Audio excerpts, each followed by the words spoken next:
Hi, welcome to Sunil Maths tutorial, Abstract Algebra, Group Theory classes, class number 51. In this class, we prove the theorem. The statement of the theorem is, if capital G is a group and small a belongs to capital G, then the normalizer n of A in capital G is a subgroup of G. Capital G is a group and small a is an element of G. Then the normalizer n of A of the element small a in the group capital G is a subgroup of G. Simply, normalizer of an element is a subgroup of the group G. What is the statement? Simply, the normalizer of any element must form a subgroup in the group capital G. Let us prove that statement. G be a group, small a is an element of G. The normalizer of the element A is denoted by n of A and defined as the set of all elements X such that which commutes with the element A. The set of all elements from the group capital G which commutes with A. Therefore, let us take E be the identity element. E commutes with every element. Therefore, AE is equals to EA. Let E be the identity element. We know that identity element commutes with every element.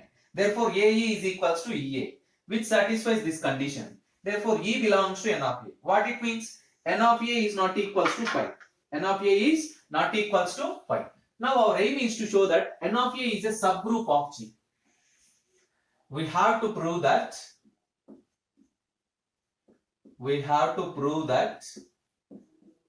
of A is a subgroup of G. N of A is a subgroup of capital G. To prove this, let us take two elements. X comma y belongs to N of A.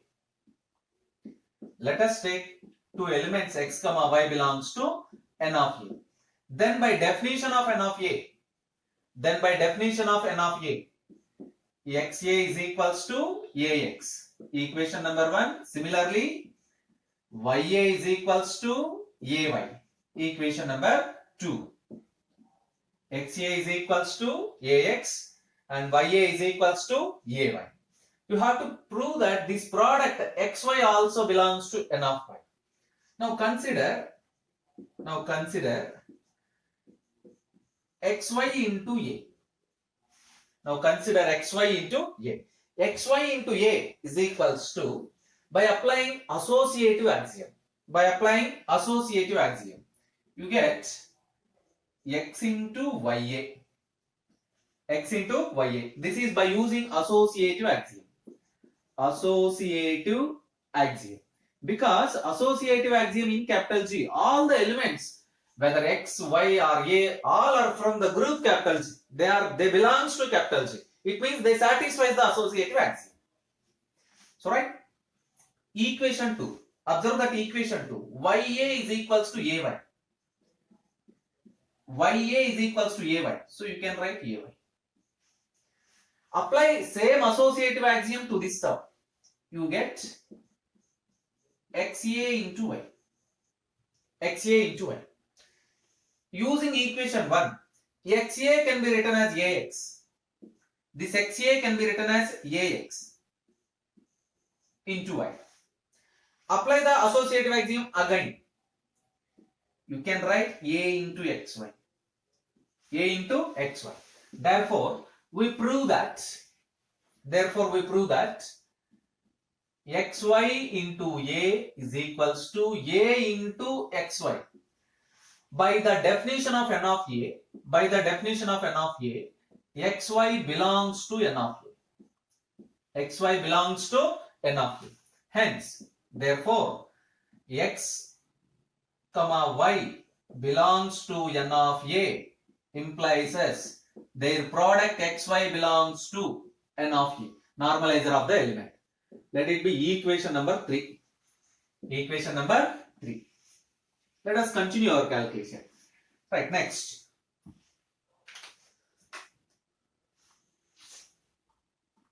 Since from equation 1, xa is equals to ax. Pre and post multiply with x inverse. pre and post multiply with x inverse on both. What it means? X inverse xa x inverse is equals to x inverse ax x inverse. It can be written as x inverse x into ax inverse which is equals to x inverse a into x inverse, which implies e into ax inverse is equals to x inverse a into e, which implies ax inverse is equals to x inverse a. This is nothing but x inverse a is equals to a into x inverse. Now by applying the definition of n of a, for this condition, you can write x inverse belongs to n of a. Therefore, for each x belongs to n of a, implies as x inverse also belongs to n of a. Let it be equation number 4. From equations 3 and 4, already we learned that in the subgroups chapter, H is a subgroup of G. H is a subgroup of a group capital G, implies and implied by, it satisfies two conditions.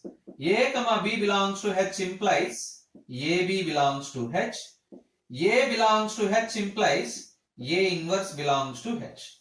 We learn this theorem in the subgroups chapter. So by using this one, from equation 3 and 4, you conclude that n of a is a subgroup of G.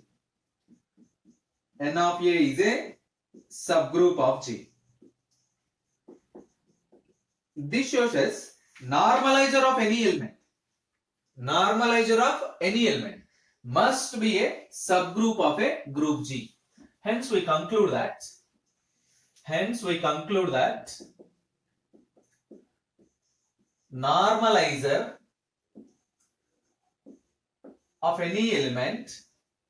normalizer of any element in the group capital G forms a subgroup of capital G.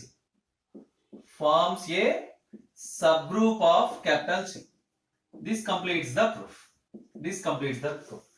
Here you learn one additional point. Suppose, let us take a note point. E be the identity element. Take E be the identity element. In case of identity element, the definition of normalizer implies as, by the definition of n of normalizer, n of a is equals to the set of all elements x belongs to G which commutes with a. X is equals to a ax. So let us replace a by e. You get set of all elements x belongs to G such that xe is equals to ex, which is equals to x. It means normalizer of the identity element, what happens? X belongs to G such that you get x.